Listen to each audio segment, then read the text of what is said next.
কাঁচা লঙ্কার official YouTube চ্যানেলে সবাইকে জানাচ্ছি একটা ওয়ার্ম ওয়েলকাম। আশা করি আপনারা খুব ভালো আছেন। ঠাম্মা দিমার হেসেলে সিরিজ থেকে আজকে থার্ড রেসিপি নিয়ে আপনাদের সাথে চলে এসেছি। আজকে এমন একটা রেসিপি শেয়ার করব, এই রেসিপিটা কিন্তু আমার ভীষণ ফেভারিট এবং এই রেসিপিটা আমি যাদেরকে বানিয়ে খাইয়েছি তাদেরও ভীষণ পছন্দ হয়েছে। আজকে বানাবো আমি লাউ পাতার বড়া। চলুন আমার সাথে কাঁচা লঙ্কা রান্নাঘরে। প্রথমে আগে আপনাদেরকে উপকরণগুলো দেখিয়ে নিই। লাউ পাতার বড়া বানানোর জন্য প্রথমেই আমি লাউ পাতা নিয়েছি। পাতাগুলোকে গরম জলে ভালো করে ধুয়ে পরিষ্কার করে নিয়েছি। এর সাথে আমি পোস্ত বাটা নিয়েছি 3 টেবিল স্পুন, দুটো পেঁয়াজ কুচি নিয়েছি, 7 থেকে 8টা কাঁচা লঙ্কা কুচি নিয়েছি, 7 থেকে 8টা চেরা কাঁচা লঙ্কা নিয়েছি, হাফ কাপ আমি বেসন নিয়েছি, 1 টেবিল স্পুন আমি কালো জিরে নিয়েছি, 2 টেবিল স্পুন চালের গুঁড়ো নিয়েছি, 4 টেবিল স্পুন আমি সর্ষে বাটা নিয়েছি, 1 টেবিল স্পুন আমি হলুদ গুঁড়ো নিয়েছি, স্বাদ মতন নুন আর স্বাদ মতন চিনি নিয়েছি। আমাদের কিন্তু এ কটাই উপকরণ লাগবে। রান্না শুরুর আগে আপনাদেরকে ছোট্ট করে একটা গল্প বলি। আমার মামার বাড়ির রান্নাঘরের আশেপাশে ছোট্ট একটা বাগান ছিল, সেটা তো আপনাদেরকে আগেই বলেছি। ওই বাগানে কি না হতো, সে শাকই বলুন আর শাকসবজি বলুন। এই যখন দেখতাম লাউ শাক হতো,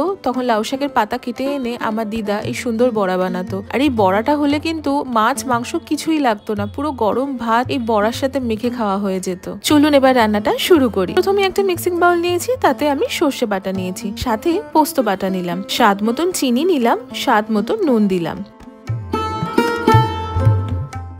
এবার দিয়ে দিলাম কাঁচা লঙ্কা কুচি, সাথে দিয়ে দিলাম পেঁয়াজ কুচি, দিলাম সামান্য একটু কাঁচা সর্ষের তেল। এবার সবকিছু ভালো করে একটু মিশিয়ে নেব বা মিক্স করে নেব। এটা কিন্তু আমরা লাউ পাতার বড়াতে পুর হিসাবে ব্যবহার করব।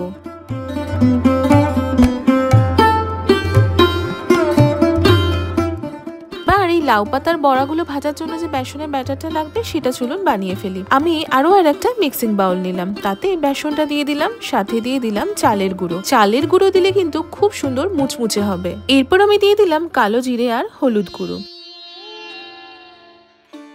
এবার কিন্তু অল্প অল্প করে জল দিয়ে আমি সুন্দর করে ব্যাটারটা বানিয়ে নেব।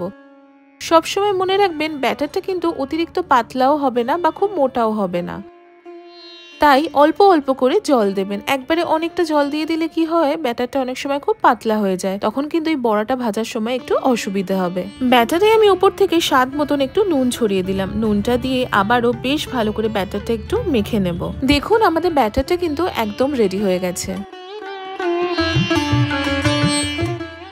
এবার কিন্তু আমরা লাউ পাতার বড়াগুলো ভেজে ফেলবো। কড়াইতে পরিমাণ মতো সর্ষের তেল আমি গরম করতে বসিয়ে দিলাম। আমি একটু ডুবো তেলেই ভাজবো, সেই জন্য আমি একটু বেশি পরিমাণে সর্ষের তেল ব্যবহার করেছি। আপনারা চাইলে কিন্তু এটা একটু কম তেলেও ভেজে নিতে পারেন। এইবার আমি লাউ পাতাগুলোকে একটা প্লেটে নিয়ে নিলাম। পাতার ঠিক মাঝামাঝি সর্ষে পোস্তটা দিয়ে দেব। এবার একটা চেরা কাঁচা লঙ্কা উপর থেকে দিয়ে দিলাম। খুবই কেয়ারফুলি পাতাটা এবার আমি ভাজ করে নেব। আমি ঠিক যেইভাবে দেখাচ্ছি সেইভাবেই করবেন। এইবার আমি পাতাটা বেসনের ব্যাটারে ভালো করে এপিট ওপিট একটু মাখিয়ে নেব। মাখিয়ে নিয়ে গরম তেলে ছেড়ে দেব। ভাজার সময় কিন্তু অবশ্যই গ্যাসের ফ্লেমটা লোতে রেখে ভাজবেন। হাই ফ্লেমে ভাজলে কিন্তু বাইরেটা তো ভাজা হয়ে যাবে, তবে ভেতরটা কাঁচা থেকে যাবে। এইবার চলুন একে একে বাকি পাতাগুলোকে বানিয়ে ফেলি বড়ার জন্য, আর পরপর ভেজে ফেলি। এই লাউ পাতার বড়াগুলো কিন্তু ভাজা হতে 3 থেকে 4 মিনিট মতো সময় লাগবে।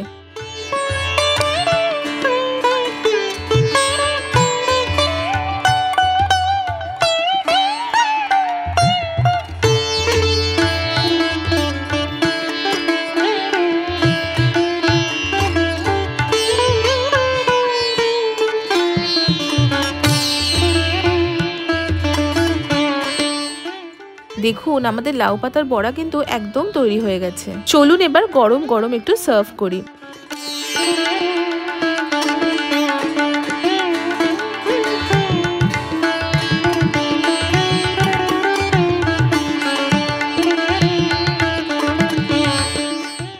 আপনাদেরকে একটু দেখাই কতটা মুচমুচে হয়েছে। এবার আপনাদের একটু ভেঙেও দেখাই ভেতরটা কিরকম দেখতে লাগছে। গরম গরম ভাতের সাথে একবার ডেফিনেটলি ট্রাই করবেন, আর আমাদের অবশ্যই জানাবেন আপনাদের আজকের এই রেসিপিটা কেমন লাগলো। আপনারা কারা কারা বাড়িতে লাউ পাতার বড়া খেয়েছেন সেটাও কিন্তু কমেন্ট সেকশনে অবশ্যই জানাবেন। এই ঠাম্মা দিমা হেসেলে সিরিজ থেকে লাউ পাতার বড়া রেসিপিটা আশা করি আপনাদের খুব ভালো লেগেছে। যদি ভালো লেগে থাকে তাহলে অবশ্যই আমাদের চ্যানেলটা সাবস্ক্রাইব করবেন, আমাদের এই ভিডিওটা লাইক করবেন, আর এই ভিডিওটা প্রত্যেকের সাথে শেয়ার করবেন। দেখা হচ্ছে ঠাম্মা দিমা হেসেলে সিরিজ থেকে আরো একটা খুব সুন্দর রেসিপির সাথে। ততক্ষণের জন্য ভালো থাকবেন, সুস্থ থাকবেন, আর কাঁচা লঙ্কাকে এইভাবেই ভালোবাসা সাপোর্ট দিতে থাকবেন। See you soon and happy cooking.